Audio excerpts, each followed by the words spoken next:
우리는 삶에서 변화를 받아들이는 것이 중요하다는 점을 알고 있습니다. 그러나 변화는 때때로 불안과 초조함을 초래할 수도 있습니다. 특히 긴 시간 동안 직장 생활을 한 후 은퇴하거나 퇴직하는 경우, 갑작스러운 변화로 인해 일을 하지 않는 것이 어색하고 다른 일을 계속해야 할 것 같은 불안감을 느낄 수 있습니다. 이러한 마음의 불안은 관성의 법칙과 관련이 있습니다. 관성의 법칙은 외부에서 힘이 가해지지 않는 한 모든 물체는 자기의 상태를 그대로 유지하려고 하는 것을 말합니다. 움직이는 물체는 계속 움직이려고 하고 멈춰 있는 물체는 계속 멈춰 있으려고 합니다. 우리가 매일 출근하고 일하는 것은 관성화되고 습관화된 결과입니다. 그러나 갑작스럽게 직장을 떠나게 되면 이 관성 때문에 집에서 머무는 것이 어색하게 느껴질 수 있습니다. 이런 상황에서 1년 동안은 휴식 시간을 갖는 것이 좋습니다.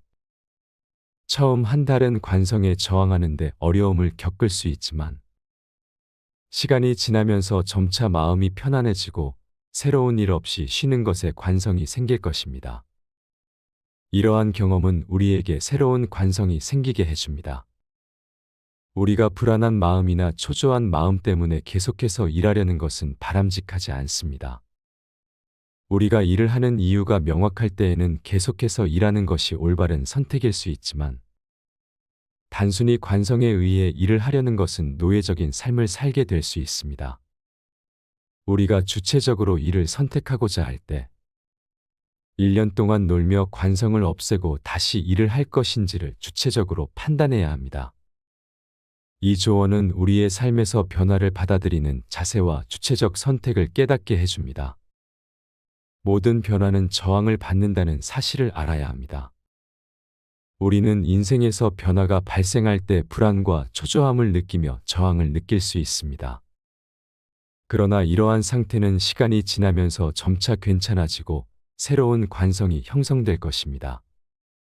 이 새로운 관성이 생겼을 때 우리는 주체적 선택을 통해 또 다른 변화를 만들어낼 수 있습니다. 주체적으로 사는 삶은 우리가 자신의 목표와 가치에 따라 삶을 적극적으로 조정하고 행동하는 것을 의미합니다.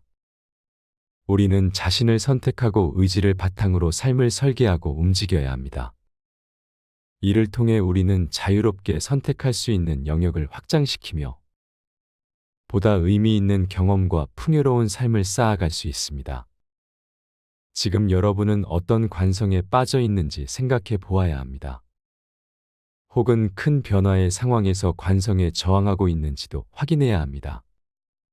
관성은 우리가 편리함과 안정성을 추구하는 자연스러운 성향입니다. 하지만 우리가 현재의 모습을 유지하는 관성에 빠져 변화를 시도하지 않는 것은 옳지 않습니다. 또한 큰 변화의 불안과 초조한 마음으로 기존의 습관으로 되돌아가려는 것 역시 바람직하지 않습니다. 만약 지금 우리가 관성에 휘둘리며 삶을 살고 있다면 앞으로도 끊임없이 관성에 휘둘려 삶을 보낼 것입니다. 따라서 우리는 일을 하고 싶은 마음이 불안과 초조함에서 비롯되는 것인지 또는 명확한 이유와 원동력이 있는지를 구분해야 합니다. 불안 심리와 초조함 때문에 일을 하는 것이라면 죽을 때까지 일하다 죽게 될 수 있다는 말씀을 통해 내가 지금 자발적으로 선택한 삶을 살고 있는지 어쩔 수 없이 끌려가는 삶을 살고 있는지 생각해 봐야겠습니다. 우리는 삶에서 변화를 받아들이는 것이 중요하다는 점을 알고 있습니다. 그러나 변화는 때때로 불안과 초조함을 초래할 수도 있습니다.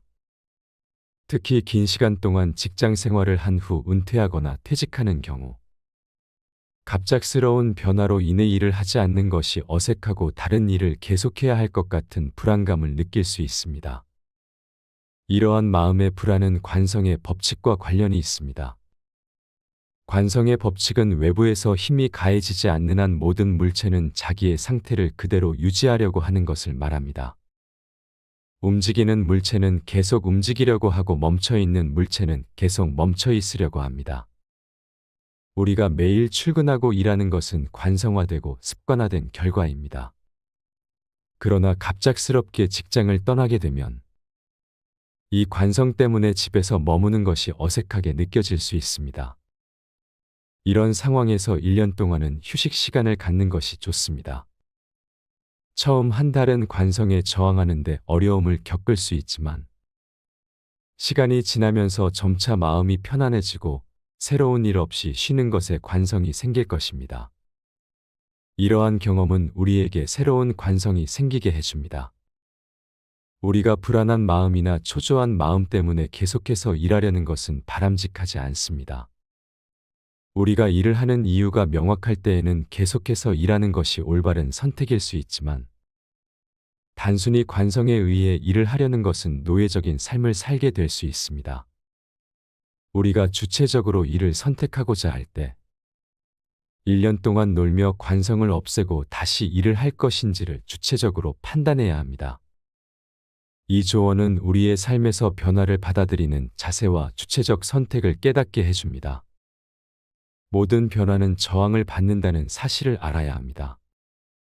우리는 인생에서 변화가 발생할 때 불안과 초조함을 느끼며 저항을 느낄 수 있습니다.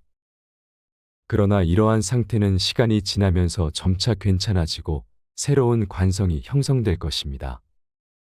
이 새로운 관성이 생겼을 때 우리는 주체적 선택을 통해 또 다른 변화를 만들어낼 수 있습니다. 주체적으로 사는 삶은 우리가 자신의 목표와 가치에 따라 삶을 적극적으로 조정하고 행동하는 것을 의미합니다. 우리는 자신을 선택하고 의지를 바탕으로 삶을 설계하고 움직여야 합니다. 이를 통해 우리는 자유롭게 선택할 수 있는 영역을 확장시키며 보다 의미 있는 경험과 풍요로운 삶을 쌓아갈 수 있습니다. 지금 여러분은 어떤 관성에 빠져 있는지 생각해 보아야 합니다. 혹은 큰 변화의 상황에서 관성에 저항하고 있는지도 확인해야 합니다. 관성은 우리가 편리함과 안정성을 추구하는 자연스러운 성향입니다. 하지만 우리가 현재의 모습을 유지하는 관성에 빠져 변화를 시도하지 않는 것은 옳지 않습니다. 또한 큰 변화의 불안과 초조한 마음으로 기존의 습관으로 되돌아가려는 것 역시 바람직하지 않습니다. 만약 지금 우리가 관성에 휘둘리며 삶을 살고 있다면 앞으로도 끊임없이 관성에 휘둘려 삶을 보낼 것입니다. 따라서 우리는 일을 하고 싶은 마음이 불안과 초조함에서 비롯되는 것인지 또는 명확한 이유와 원동력이 있는지를 구분해야 합니다. 불안 심리와 초조함 때문에 일을 하는 것이라면 죽을 때까지 일하다 죽게 될 수 있다는 말씀을 통해 내가 지금 자발적으로 선택한 삶을 살고 있는지 어쩔 수 없이 끌려가는 삶을 살고 있는지 생각해 봐야겠습니다.